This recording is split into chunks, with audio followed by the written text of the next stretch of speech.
Hi guys, day 10. Um, Day 10 update for my PRK laser eye surgery. So I have some stories for you from day 8, 2 days ago, and I'll do that first. First of all, before that, I don't really need these inside. I just got a bunch of new sunglasses, so at this point I'm just showing off. So light sensitivity inside is good, but let's go back 2 days ago, day 8. In the morning, I was feeling really good. Almost to the point where I was like, maybe I could drive. I'm not sure, but I didn't push it. I knew I was going out later with Josh when he got home so we could run some errands. I wanted to do several things, but we didn't have enough time. And he had someplace to go. So this is kind of a story in multiple parts because there's like the one layer and then there's a secondary layer. I'll talk to you about that. So we go to Target because I had seen from one of these videos that somebody had gotten some glasses, like fake glasses, frames with a 0 prescription clear lens. And she was experiencing what she called like almost like a phantom limb kind of thing going on where she felt that her face was naked. I have felt kind of really overly cautious and protective of my eyes, even inside, and I wanted to see if maybe I could get a pair of like glasses with the clear lenses so I could wear them without feeling like a weirdo wearing my old glasses with no lenses in them. Just to take to work or to even wear outside on a cloudy day when I'm doing activities like skating or gardening or whatever, just anything, because there's UV rays outside, even if it's cloudy. So I was hoping to get these clear sunglasses, but we go right to the sunglasses area and there's nothing. But I still wanted to look, and Josh was with me, and he was kind of in a hurry. So we split up he wanted to go get some things that we needed, and I stuck around that section trying on all these different sunglasses. I ended up not getting anything at Target because their sunglasses are all like $15, $16, $17, which is reasonable. They're under 20, but I was like, I came here looking for something specific and I'm not going to spend this kind of money on some of these glasses. So I wandered away from that area and I went to the grocery area. So our Target has a little grocery in it, and I didn't see Josh, and I was starting to get hot and it was getting bright. By the way, on the way over, it was like kind of the end of the day, but this sort of like bright sun coming down. And in the car, I was really light sensitive. I wore one pair of sunglasses and another pair over them. So it looked dumb, but I needed it. It was so bright and it was giving me a little bit of a headache. I guess that's just how like intense the sun was at that moment for me. So we go to Target and I'm wearing one pair of sunglasses inside, and I'm looking for Josh and I can't find him. And I'm getting like hot in the store, and I'm starting to like get like worried-ish because my vision is not as great as I thought it was. So I can't recognize some things, and I see people walking around but I can't quite see faces, and I'm like, I call Josh, there's no reception in the Target, so he's not picking up, and I'm like, Argh.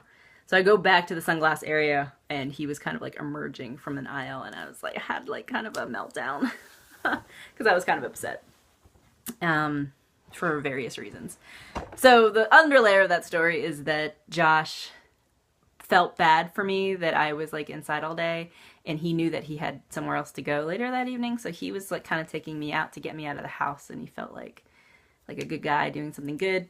But on the back of his mind, he was like rushing and hurrying, and while he was not really hurrying me, he was kind of rushing around trying to do stuff, when really I would have preferred he stay with me in the store. That would have been better. And looking back, if we had had better communication, I would have rather maybe not gone at all. And just him say, I don't have time to hang out with you at the Target, so maybe we shouldn't do that tonight. And it would have been me stuck inside the whole day, but at least I wouldn't have had that meltdown. Whatever. So, live and learn, and didn't find what I wanted. So we came home after running. We got some stuff at Target, so it was fruitful. I got some grocery. It's nice to have a little grocery at our Target. Came home and I immediately went online and I looked for these non-prescription glasses. Just go to eBay.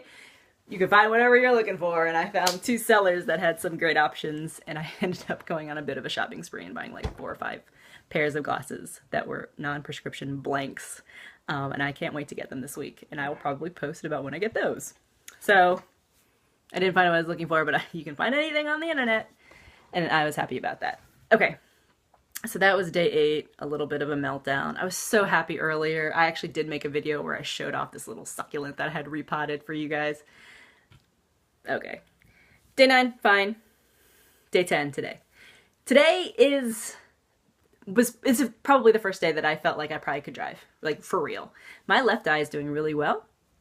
My right eye, I can tell, has some catching up to do. I have an appointment in 2 days, another checkup, so we'll see what's going on and if anything else needs to be adjusted. I am down to now 1 bottle of eye drops, the FML, and those I have been keeping in the fridge. Sorry about all these different advice on drops throughout the little different videos, but here's the latest tip I have about your drops, especially the FML, if that's what you're on. My doctor said that it is suggested to shake them like 70 times. And she's like, nobody does that. That's why she didn't mention them to me at first, but she's like, try that.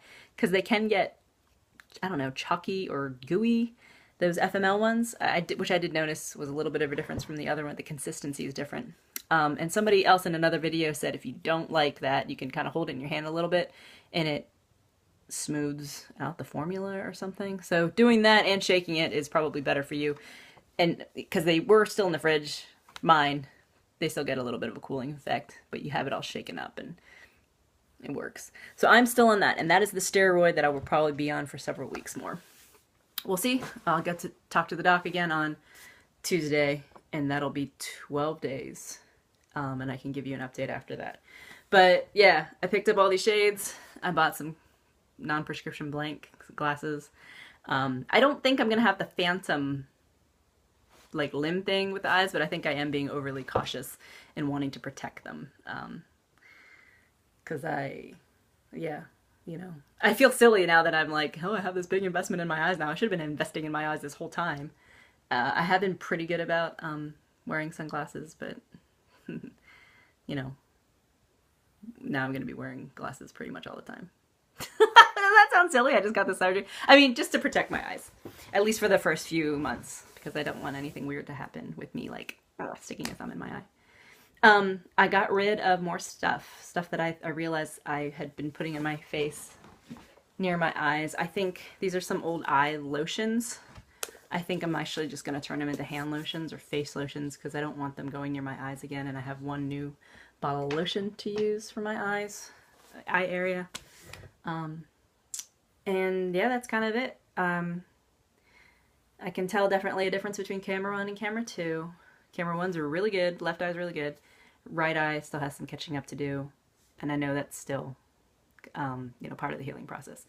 Again, I cannot stress enough that this process is not for those who are impatient. This has really tried my patience. This past week was rough, and if you do want to just kind of stay at home and relax and do nothing, this might be for you, because here you go, you get an excuse to do so. But if you know you need to be kind of out and about doing stuff, if LASIK is an option, think about that, depending on your lifestyle. Oh, I did watch a video where the title I think had PRK update from an MMA student / teacher, and he was talking about day 8. He was already back in his training dojo doing stuff, and he was talking specifically about how he only goes with partners he really trusts, and if he saw a hand coming up, he would turn his face, and how he was not doing any submission holds at this point because of this and that. And then he did say as a caveat, well, my doctor probably wouldn't approve that. You think, I understand he probably got PRK because of that part of his lifestyle, but man, I don't want anything near my eyes for at least a few months. Except for these eye drops, which are a huge relief. And I know I have some dry eye going on. I'm not sure how long that's going to be going on, but I have plenty of these left, so I'm definitely going to get my use out of them. So yeah, some dry eye-ness. Eyes are not even yet. Vision in one is very good. The other one is good. Still needs to even out. Have some more checkups to go, but so far I'm happy. When they are even, I think I will be able to tell you I feel like I got my money's worth. I hope I can tell you that. But yeah, I think I could probably drive over to that doctor's appointment in 2 days, and I think I can go back to work in 3, which is the plan. All right, guys, thanks for sticking with me on my journey. See you later.